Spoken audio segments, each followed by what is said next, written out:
अस्सलाम वालेकुम दोस्तों, कैसे हैं आप? उम्मीद है सब खैरियत से होंगे।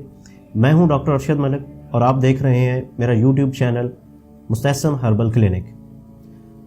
आज हम दोस्तों डिस्कस करेंगे कि शुगर क्या है और ये कितनी किस्म की होती है। शुगर से मुराद जिसमें इंसानी की वो हालत है कि जिसमें खून में ग्लूकोज का लेवल बढ़ जाता है। यूनानी अतिबा ने और फिर अरब फारस के अतिबा ने इस पर रिसर्च की। सन 1000 ईस्वी में अबू अली सीना ने तहकीक की। 1692 में हकीम खिरजी ने इस बीमारी को लबलबे के जौहर इंसुलिन को सबब मर्ज लिखा। 1680 में थॉमसन विल्सन ने इस पर तहकीक की और बताया कि पेशाब में शक्कर होती है। 1970 से ज़ियाबतीस को डायबिटीज़ कहा जाने लगा। डायबिटीज़ से मुराद एक्सेसिव यूरिनेशन है। जदीद रिसर्च का मुस्बत पहलू सिर्फ यह है कि लेबॉर्ट्री से इसकी तशखीस में आसानी पैदा हो गई, और मनफी पहलू यह है कि कोई एक भी मरीज़ आज तक मुकम्मल शिफायाब नहीं हो पाया, बल्कि लाइफस्टाइल, फास्ट फूड और गैर मुतवाज़न खुराक की वजह से मरीज़ों की तादाद में रोज़ बरोज़ इजाफा होता जा रहा है, और ये इजाफा ख़तरनाक हद तक है। मुख्तलिफ सर्वे रिपोर्ट्स के मुताबिक 1994 में पूरी दुनिया में ज़ियाबतीस के मरीज़ों की तादाद 3 करोड़ थी। 2015 में एक और सर्वे किया गया जिसमें ये एक तादाद बढ़कर 41 करोड़ तक हो गई, और अज्यूम किया जा रहा है कि 2030 तक ये तादाद 60 करोड़ तक पहुंच जाएगी। इस मर्ज के बढ़ने की शरह जो है वो 55% के हिसाब से है।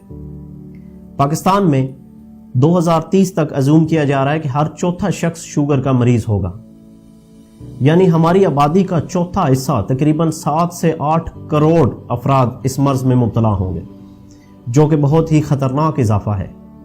सवाल यह है कि आखिर इतनी रिसर्च और इतनी मेडिकेशन के बावजूद ये बीमारी इतनी ज़्यादा क्यों फैल रही है? तो मेरी राकेश नाइक के मुताबिक जब इस बीमारी को हम डाइटरी डिजीज़ कहते हैं और हमने इसे एक मेटाबॉलिक सिंड्रोम का नाम दिया है, तो फिर तमाम तर रिसर्च का रुख जो है इंसुलिन को बढ़ाने और जिस्म इंसानी में इंसुलिन की मिकदार को पूरा करने पर लगाई जा रही है। अगर हम अपनी इस रिसर्च का रुख तब्दील करें, पेशेंट के लाइफस्टाइल को चेंज करें, डाइट पर रिसर्च करें, तो उम्मीद है कि हम मरीज़ की इस मर्ज से हमेशा के लिए जान छुड़ा सकते हैं। फ्यूचर में कौन सी ऐसी ग़िज़ाएं हैं जो हमने पेशेंट्स को देनी है, अगर इस पर फोकस किया जाए तो मरीज़ एक नॉर्मल लाइफ की तरफ आ सकता है। हमें ये ज़रूर देखना है कि आखिर वो कौन से ऐसे फैक्टर्स थे जिनकी वजह से एक नॉर्मल शख्स इस मर्ज का शिकार हो गया। 19वीं सदी में मौलज इनकलाब हकीम हज़रत साबर मुल्तानी रहमतुल्लाह अलैह ने तिब्ब यूनानी में एक नया कानून मुतारिफ करवाया, जिसे लॉ ऑफ नेचर, कानून फितरत, कानून मुफरद आज़ा या सिंपल ऑर्गेनोपैथी भी कहते हैं। हज़रत हकीम साबर मुल्तानी रहमतुल्लाह अलैह ने शुगर को इब्तिदान 3 इकसाम में तकसीम किया और फिर हर किस्म को 2-2 इकसाम में तकसीम किया, ताकि बेहतर तरीके से तशखीस हो सके और मरीज़ की हमेशा के लिए इस मर्ज से जान छुड़ाई जा सके। यहाँ आज मैं 3 इकसाम पर बात करूँगा।